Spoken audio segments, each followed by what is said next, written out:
On today's episode, we had Julia Samuel, a psychotherapist, author, podcaster, and founder of the Grief Works app. So we are going to talk, Doc, to Julia today. She's across the pond. Let's do it. Let's swim it. Let's talk about death, baby. Let's talk about grief and mourning. Is it argumental or existential? What's it mean to me? Let's talk about death. Hi, I'm Benny Capal, and I'm a funeral professional. And I'm Nicholas Capal, a psychologist. Hey, Nick, let's talk about death. Let's do it. Hello, everyone. We have an amazing guest with us today, all the way across the ocean. Her name is Julia Samuel. Lovely to meet you. Let's get started. And I kind of want to get a lot into this GriefWorks app because I think, in all honesty, this is a brilliant way for you to communicate, especially those individuals that are uncomfortable with going into the one-on-one face-to-face situation. So do you want to kind of go a little bit into how the GriefWorks app started, how you kind of got started into it, and we'll kind of go from there? I think both in the US and here, there is this fear around talking about death, of kind of magical thinking. If I think or talk about it, somehow it'll make it happen. And if I kind of pretend it happens to other people out there, then it's going to stay out of my life. And yet we all know logically that we're all going to die. And there's no one on this planet who isn't going to know someone that's significant in their life that's going to die. And my position through my work in the NHS and then in private practice is that we should be talking about death as much as we're talking about birth. Like, they're both as important as each other. And the more ignorant we are, the less we talk about it, the less prepared we are and less supported we can be when it happens. Which it will.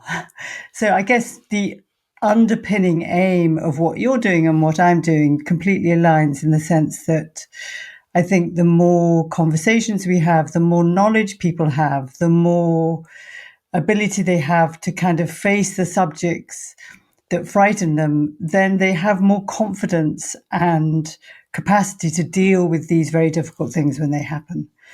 And fear, is a big aspect of grief. And a lot of fear is amped up by ignorance. And it's interesting you bring up the birth compared to death, because we've brought it up a couple times on our podcast too, is how interestingly we have this ultimate positive outlook on birth and such a negative outlook on death, when honestly they're both messy. They're both a one-time in life experience. And, Doc and I had the experience of watching our grandfather take his last breaths. And I'm going to be honest, as a clinician, as a funeral director, and as Doc as a psychologist, which I know he would agree with this, that was eye-opening to the point where I loved that experience. And I actually found that very impactful to not only help with my own grief, but to be able to help families that are actually seeing it. And I always look, because I had the wonderful experience of being able to watch my wife give birth twice. And it's such a magical moment, but it is very, very messy. It is not clean. But yet again, it's like this idea where people just through the generations, especially in America, have put this stigma of that's beautiful, death is messy. When it's, in all honesty, they're both beautiful. And if we could start turning our opinion on, yes, death is tough. Yes, absolutely, we're losing somebody. But if we actually could start having this good grief feel about it, or at least be able to communicate about it, I think we would have a stronger. And what you're doing is absolutely impactful and wonderful. So I really do appreciate that. And I want to go into it a little bit, because I have actually had the opportunity of going through 20 of the steps on and it's absolutely wonderful.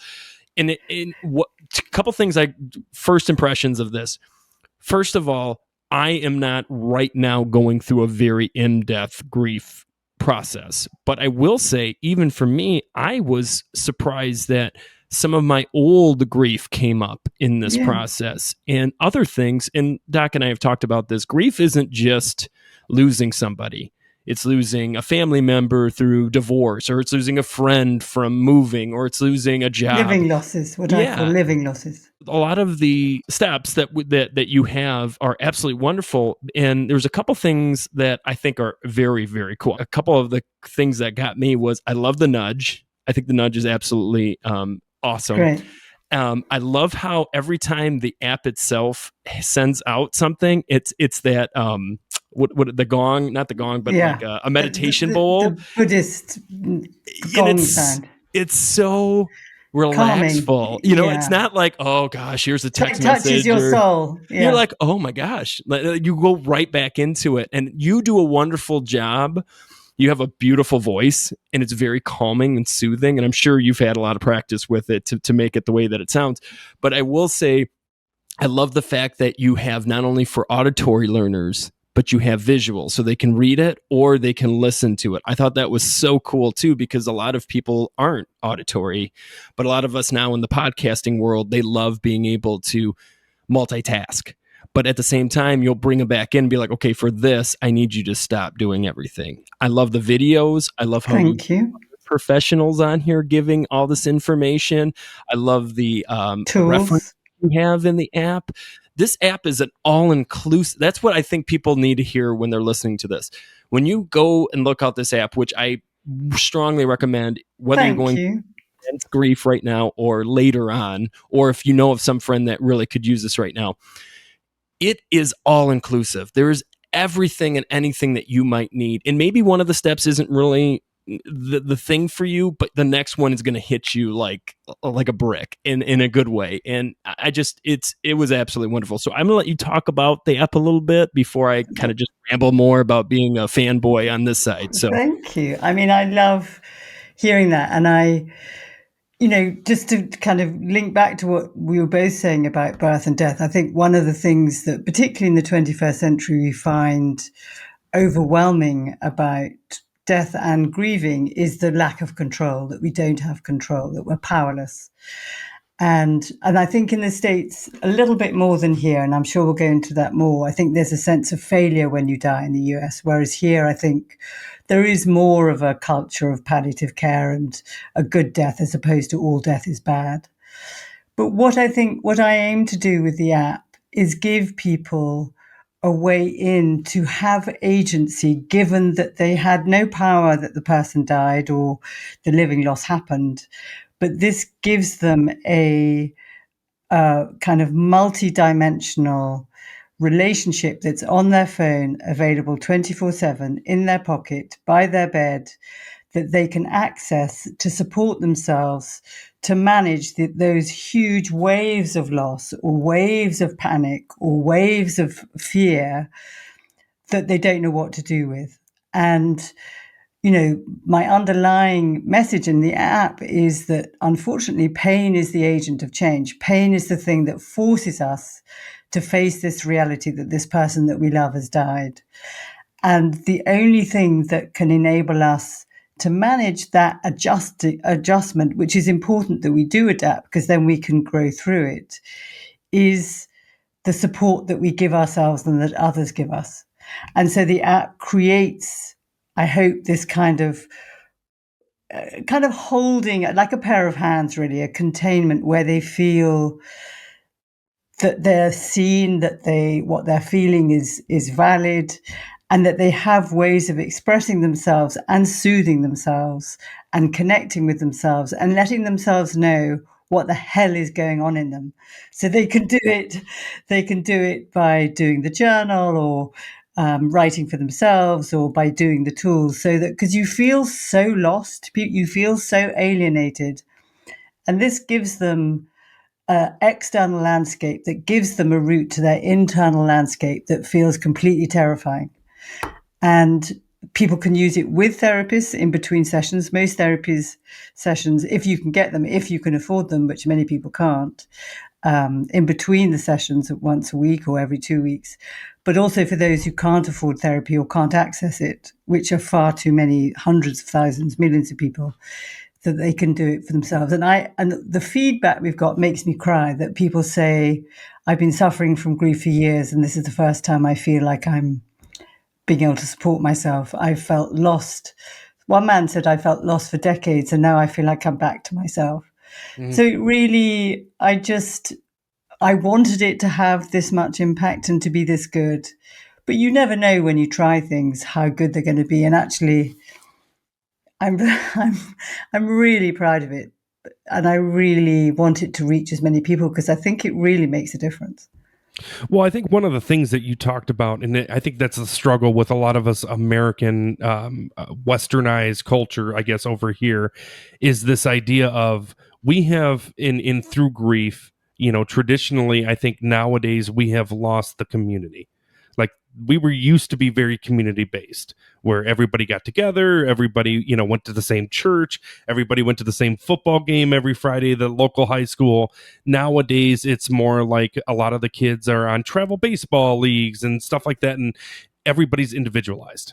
And I think that is really taken a negative effect on grief. Huge toll. Yes, and that is what I see in my therapy room on a normal day basis is this lack of, we as therapists or anybody in the grief world will say this, like death is very isolating in itself, right? It's chilly. That experience You feel alone. yeah, and then on top of it, not being able to talk about it to anybody is even more isolating. And right? even more when people don't know what to say to you and they cross the street or they... or they say the wrong thing. That's the other thing I tend to, in the United States, we tend to do that, hey, how's it going? And it's like, obviously they're not doing well because they just lost their spouse of 45 years. They don't, you know what I mean? Like, but it's that knee jerk of like, what else do we say to them? And it's like, well, sometimes not saying sorry. Something or say sometimes sorry not and saying say anything. Their name. I'm sorry they died. That's all you have to say. But or just be honest. I'm sorry, I have no words. Yeah. I'm here to listen, but I have no words. And then on top of that, you're adding a fast-paced society where everything has to be now, right? And as we know, as grief workers, professionals, grief is not something that can be done in 2 days. It's not something that you graduate from. It's not something that you're like, okay, over. Got my diploma now. Now I'm back in the real world. Yeah, you carry with. Yep, absolutely. And every aspect of it. And see, that's what's so interesting about this. What's so sad about this conversation that we are even having right now is the fact that everybody goes through this. Everybody does.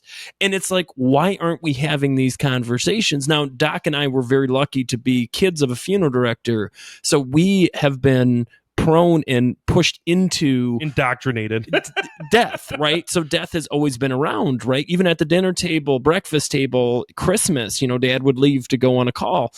And, it's one of those things where we just took advantage of, this is what everybody has the conversations about. And I'm not even saying Nick and I are really 100% in this because we're not. We're still learning our own grief. Let's be real. Every 7-year-old is picking out their caskets, right? Right. We're playing Nerf guns and the little Nerfs are getting into the caskets. Oh yeah. I mean, that was our childhood. And I love that my dad did a really good job of destigmatizing grief for us.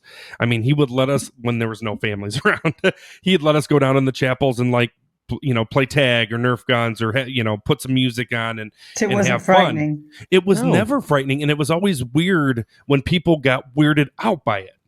For us, when you said, when people said, what does your dad do?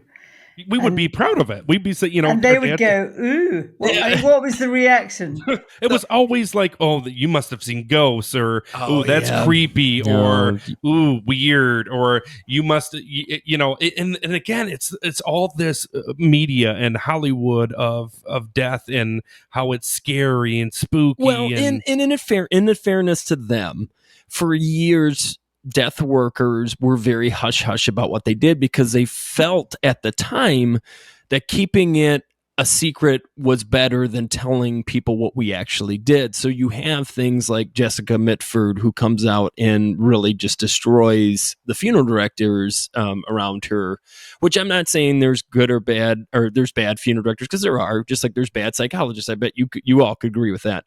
But the thing about it is they didn't see somebody who actually cares about their community. They didn't see somebody who actually, Dad would actually say, this is Mrs. blah, blah, blah. She worked for the library. It wasn't warm just and loving. Yeah, there wasn't. This is a dead body. This It's not an was object. Mrs. Yeah, This is somebody's mother, Well, they child. also didn't see the toll of being a death care professional, what that takes on someone. You know, even being a psychologist and dealing with the aftermath, right? There is a lot that it's really easy to take home with you. It's really easy to get caught up in that muck, right? Of talking about grief all day, every day, and then coming home and then, you know, obviously, like, let's be real, the news is fear based. All this stuff is Facebook and all that stuff. It's talking about negativity and stuff. And, you know, as a grief worker, it's really easy to get caught up in that where you get burnt out because all you are doing is giving more and more of yourself away without putting it back in, putting something back in the jar. So that's what another thing I say about funeral professionals, funeral directors is that if you are lucky and blessed enough to be around a good one, you also understand how much energy and effort they put into what they do and how, you know, important and pride they take in their jobs. and going back, like, I think this connects your app, because I feel like you have put yourself into this. You actually are trying to help individuals, and you just brought it up. Some people can't afford, to go into actual sessions, or they don't have the time. They just don't have the time, or in their busy Or life. they don't want the exposure. They don't want to kind of put themselves with someone else. They'd much rather have the privacy. And in some ways, the app is quite intimate. It's quite, they make it, people feel like it's their friend. That's what they say. And I think Well, in that's some what ways too, we it's created. in some ways too, it's anonymous too, so it's trustworthy for them. You know, it's a safe place that they don't have to, because as much as you know, which is, it's very sad, people are ashamed to say they're grieving. Which Yeah, I think so. I think one of the, I don't know if does this translate for you, is I think the thing that I hear most often and have over the decades is that somehow I'm not doing grief right. Because if I was doing grief right, I'd be able to make it tidy and sort of Marie Kondo, I'd like my feelings like to be like my pink pants in my pant drawer and my blue socks in the blue. You know, I could be angry when I chose, and I could do the Kubler-Ross steps. There we And go. I'd here get we through go. them. Well, And death professionals. When we hear that Kubler Ross thing, it don't get me wrong. She was a pioneer in this, and I she think was she for had a lot of palliative care. It wasn't yeah. for, it was I for think dying. yeah, but I think she had some great ideas. But the problem was, again, it got almost. It got This route has to be the marched. way. Yeah, this is Yeah. has to be the way it is, and it's like no. well, So, I mean, the first thing that I hope people listening will hear, and hear, obviously, I'm sure many times from you, is, well, multiple things. One is that whatever you're feeling is valid. You may feel numb, and you may feel that, am I made of ice? Is there something wrong with me? And actually, if you feel numb, it's more likely because you feel so much and the shock is so great that you're still having necessary protection, and that, numbness and denial and defenses are important. It's not anybody's job to come marching in and break them down, because we need defenses in the face of overwhelming threat, and that can feel, someone dying can be experienced like a threat.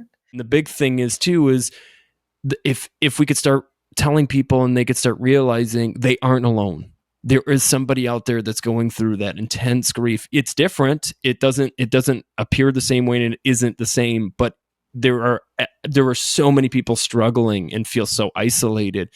And it's in all honesty, the reality is there's more people that feel that way than the opposite. We are really as different on the inside as we look at the outside. I mean, you two are twins, and you can see that you're siblings, and yet probably how you respond to a loss, to death of someone significant to you, there'll be similarities and there will be big differences.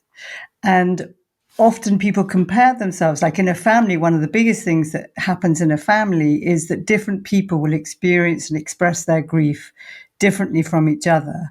And in a family, often there's one way that is the right way and the other way is the wrong way.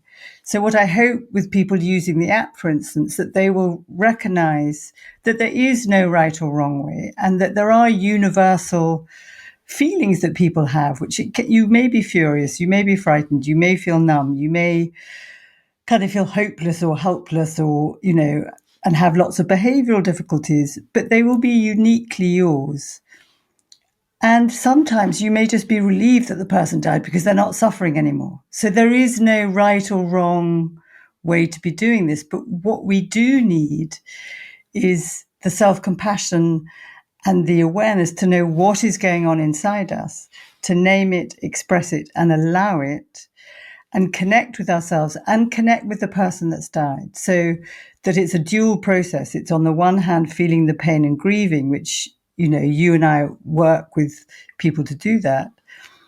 But it's also that the relationship never dies, that the love and connection that you feel for that person that's died continues, and that you can create touchstones to their memory through cooking their favorite chicken dish or wearing a piece of their jewelry or a t-shirt. And so this idea that you get over it, that, as you were talking, that you get your certificate, because you can, I felt it 10 years after someone I really loved died. I'm living my life, I'm happy. And then I saw the back of someone's head that looked just like hers. And I got this kind of blast of like, oh my God, that's her. And no, it can't be her. She's died. And it honestly felt like it was yesterday. And so our emotions live in us, and they're there to live in us, to inform us, to be part of our history of who we are. And we don't get rid of them. You don't get over stuff. You accommodate it, you learn to live it. And actually you can really grow from it, because your perception of what matters changes. You recognize that being alive, being connected, loving the people that you love probably matters more than 50,000 Facebook followers. You realize that having a hug with someone and a cup of tea matters more than having a Lamborghini. It just, when you really let yourself grieve, you let yourself live, and the value of your life changes, and the meaning in your life vastly improves. Yeah, and I completely agree with you. I think death can actually be a very transformative process in a healthy way of understanding yourself better. Because you were talking about this right or wrong to grief, and I can't tell you how many times I hear in my room across the pond, I was the only one that didn't cry, or I was the only one that did cry. And it's so funny because I'll have back to back where one person will come in and say, yeah, I was the only one at the funeral that didn't cry, and I judge myself for that, and am I heartless, am I not feeling blah blah blah. And then the next hour I'll have another person come in and they'll be like, I was yes, hopeless. no, I was tearful, and everybody was staring at me, and I must be broken. And it's like, whoa. Well, it's like you wish that you could secretly, and obviously with HIPAA in the United States we can't do this, but it's almost like you wish you could be like, hold, come back next week. We're gonna have both of you in the room to tell each other like it's okay, because I think there's something new over in the United States, and I'm guessing it's over there too, the death cafes, and I think that they're good.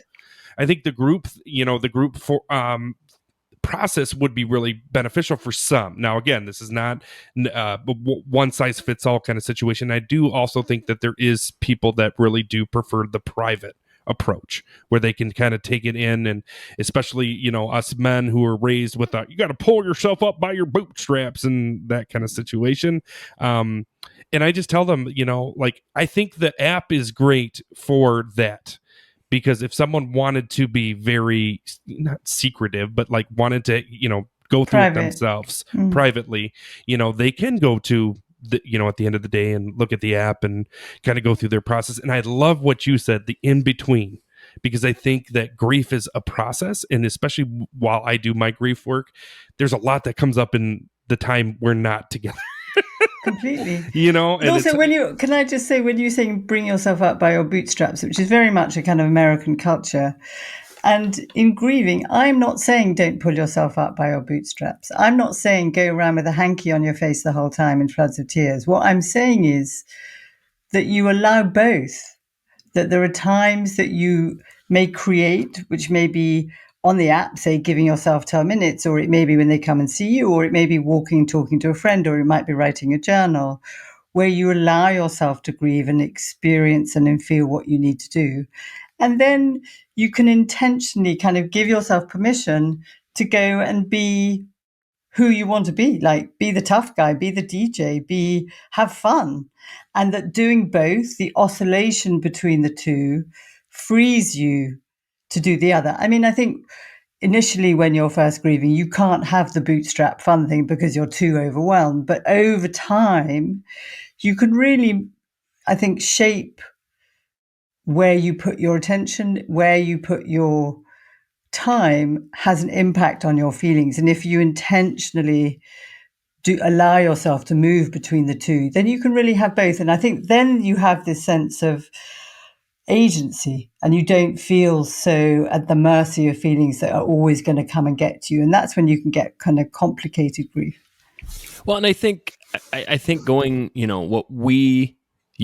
what you're doing and what Doc and I are doing is honestly is giving people tools to be able to navigate the grief, because I think that was the thing that I at least learned in my own situation as a funeral director and as a kid of a funeral director, was that I was given these tools. And I think as human beings and as empathetic people, we should give those tools out, because that's the way we're going to change the actual landscape of what grief looks like. And I think you are doing a wonderful job with your app, and I'm sure you're doing it in your closed sessions and everything that you do. And I think that's what Doc and I are strongly trying to do to our community. But with this podcast, we're able to do it in such a bigger community. But at the end of the day, we're just giving people tools. We're filling your toolbox is what we're doing. And eventually you'll be able to learn how to use a lot of those tools. And maybe you'll find a new way to use that tool that we don't even know as professionals that works for you. And I think that's really, at the end of the day, would be my message, is we're giving you all of this. Some of it works, some of it doesn't work. You do what you need to do. Right. And I think that's the big thing too, is, and what people don't realize, and we've said this a ton, I'm learning so much from the families that I serve, probably more than they're actually learning from me. I agree. It's a double, because as much as we think at times, because I'm sure, with all of our education, there's times where we forget that, oh man, I don't know what I'm going through right now, and I should be listening to my own words or taking your own medicine. What I preach. But we're humans, and I think we need to humanize that. As much as we're professionals, as much as we're giving out, we feel, and we're dealing with it too. So all of you professionals out there, I want to nod my head too, that are in this, that are helping out, because this, at the end of the day, that's it. Everybody's an expert on themselves. So if someone's grieving, they may be talking to me, and I may suggest, do a multiple of things, sort of do a journal, go outside, move your body, come back, do a breathing, and then that will kind of calm down your system. And that may not work for them, and they will be the expert on themselves, and they can tell me, I would swear at this point, but I won't, because I think in America you mind swearing more than here. But they can tell me to go, shut up, and that what they actually need to do is something else. And so that is where we're always, so I work expert to expert. They are the expert on themselves, what they can do, what they believe, what they're dealing with, what their emotions are.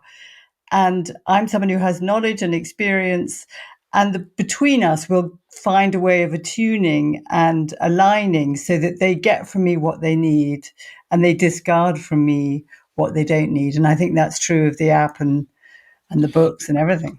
It sounds like you're a very human-centered approach, which is beautiful, because that's what I am too. And I think, especially with grief, it almost has to be that way. Because grief is such a subjective experience, we all need to understand that for all of us, it's different. Even for us therapists, right? Me and you could talk and probably go round and round about, times that we've made suggestions and went, oh, that backfired.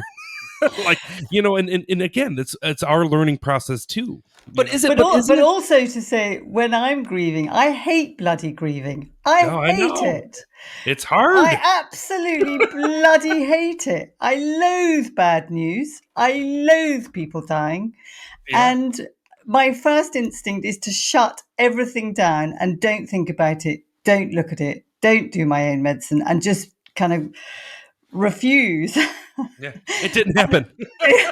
and all of us have our first response, and that's Knee-jerk wired reaction. in us. Yep. And that's all, that was what I was taught from my parents. That's what they did. I also do want to tell all the listeners out there that Julia has written 3 amazing books. Would you just like to give the titles and kind And of they're all published in the US. Yeah, and just give like a quick what's like the main point of each one. So Grief Works is case studies of people I work with, from if you have a partner die, a parent die, a sibling die, a child die, and facing your own death. So each section has both kind of 3 case studies, but also reflections and things that people can do that can support them. This Too Shall Pass is about living losses. So it's about the aspects of life that is like grief, but isn't death. So it's health, relationships, work, identity. And so that's, again, case studies and things that can support you and how you can support yourself through the changes. And both of them are basically saying that our process of an adaptation is longer than the event, and that the things that we do to block the pain is the thing that does us harm over time, sometimes through generations, so that we need to find ways of supporting ourselves. And then my most recent book, Every Family Has a Story, is I work with whole family systems. So I work with 3 and 4, sometimes 5 generational families, and how they compete with each other or support each other or have literally not faced things for 40 years, and how that trauma has lived in that system. For one of them was a suicide, for instance, and plays out literally every day as if it was yesterday. And that, trauma lives in the part of the brain that doesn't have a sense of time, and just so you live in a traumatized state. And they're kind of both very personal. My relationship with these families, they're based on real stories. Of course, they're anonymized. And I think they read like, some people say they read like stories, so they read like fiction, although they're true. And so from those, I hope people I think the most personal is the most universal, so people can see themselves, although they may be very different, they can see their own processes. Absolutely. And it was from the GriefWorks book that I developed the app, because I thought you read in one way, but the app is actionable. It's like you can do this stuff. You can press that button. You can write that journal. You can do the breathing. You can think about this thing. And so that's why I like the app. Well, if you have a chance, go out and get these books, because I'm sure they would help. And not even if they don't help, they're great reads, I'm sure. So please go out there, listeners, and get it. And also, little fun factoid is you're listening to, all 3 of us are twins, so that's super cool. I wanted to give that little bit out there to our listeners. That's maybe my twin brother lives in the US. He lives in Brooklyn. There you go. He's secretly married an American, 2 American kids. That is awesome. But let's get into some Q&As before we lose the time here. So let's hit up the Q&As. Q&A, everyone loves that Q&A. Julia, here's a question for you. With all of your experience working in grief, what are the top 3 things you can do to help your grieving process? Wow, what a hard one to put down to 3. So I think the first one is your relationship with yourself, to be self-compassionate. And I think we often in grief turn against ourselves and criticize ourselves. So to be aware of what I call your shitty committee, what are you saying to yourself? Love it. And write that down, and then kind of turn to yourself with self-compassion, to be as kind to yourself as you would to another. The second one which doesn't sound much, but is actually to take some exercise. That grief feels like fear or fury in your body. And if you get outside, it's better outside, but you can do it inside, even just for 10 minutes, and move your body. It shifts the fear, the cortisol out of your body. And then you have a more thinking, connected, compassionate mind that you can then choose to be with other people and to make important decisions. Because when you're in a heightened state, you feel more isolated and you're disconnected from yourself and others. And it's hard to get and access support for yourself. And then the third one is, it is when someone that we love dies, it's the love and connection to others that enables us to survive. So if people aren't being how you want them to be, and I know it's incredibly annoying, tell them what you need to make sure that you spend time with other people, because you need to be able to be heard. You need hugs. You need someone to go for walks with. You need someone to have cups of tea with if you're English. You need someone who you can actually have a break from grief with, to go and kind of do something distracting. So those are my three. So yeah, I love those three. I think in my mind, the first three that came to mind, the first one was patience. I think that to really understand yourself and your grieving process, you have to be patient with yourself, because things like you were saying, like, it's been 10 years and I'm what's going on? There's obviously something I need to process, right? But to be patient, you probably need to have taken some exercise first, because if you're in a heightened state, you haven't got patience, right, absolutely, within absolutely. your. The second thing I was going to say was self-care, right? Is to do things to calm yourself. Do things, make sure, I say the sea of grief, right? Make sure you're sleeping, make sure you're eating, make sure you're exercising, make sure you're doing all that stuff that will help you. And then the last thing is just be okay with not being okay. Just accept that this is going to suck. It's painful. It's going to hard. It's going to be hard. Well, and the only one that you two haven't mentioned is, when you have, but just in a different way, we need to laugh. Yeah. We need to laugh. And dark humor. Yeah, look at all three of us, professionals in dark humor, that's for sure. I got another question for you, Julia. By the way, when you're angry, if you take some exercise and then you watch something funny, it dispels your anger, because you can't be angry and laugh at the same time. Right. Yeah, that would be interesting, to be angry laughing, because you really can't. Well, I mean, no, because he's not really laughing. Then it's like, no, it's growling. Yeah, I mean, it's attractive one way or another. What are some things that people may do that prolong the grieving process, Julia? Well, all the things that are an anesthetic. So it could be working incredibly hard. It could be drinking. It could be sex. It could be gambling. All the stuff that closes you down, that it blocks your capacity to feel. So if you think of yourself, if you have pain one end and joy the other end, if you block the pain, you also block your capacity to feel joy. So you live in a very narrow bandwidth, and you can stay stuck in there for life, but also you don't connect with yourself and you can't connect with others because you've shut down. And so your kind of window of your heart to the world is very narrow, and you feel very kind of chilly and cut off. And your grief just stays alive inside you, like a live video that doesn't move, doesn't adapt, doesn't change you, and will come back and get you. Thank you so much, Julia. Now, before we leave and sign off, what is the best way for our listeners to find where the app is, to find where your books are? What do you have, like a specific place to go? Please let us know. So I'm on Instagram, Julia Samuel MBE, and I am also have a website, www.juliasamuel.co.uk, and they can get everything on my website.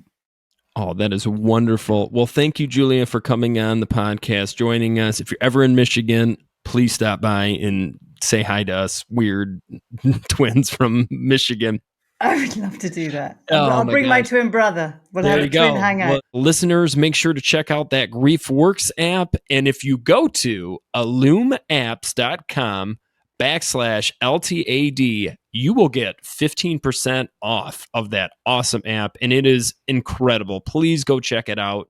Thank you, everyone, for listening. You are amazing. I have been enjoying I'm not just saying that because you're on our show. I actually was really getting into your app the other day. And were you? I found myself really like, man, even as a professional, this is really, it's so user friendly. Like, that's the beauty of it. Like, even, but it's also very in depth for us clinicians to get something out of too. It's not just for your average Joe, it's for everybody. And it's, Thank you. and as always, email us with your thoughts and your questions like we had with Julia today at let's talk about deathpod at gmail.com. Please share with your friends. Tell us all about it. I mean, there's 3 twins on this. Where else a podcast do you have 3 twins talking about death? So please go out there. The more you send us out, the more you're going to help Julia and Doc and I get out there and start helping people with grief. So and read these books, read these lovely books. Let us know how you think about them. That would be awesome if they helped you at all and why they helped you or why they didn't.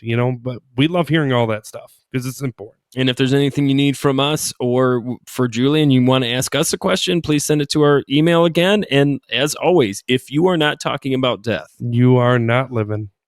Thank you. Thank you both so much.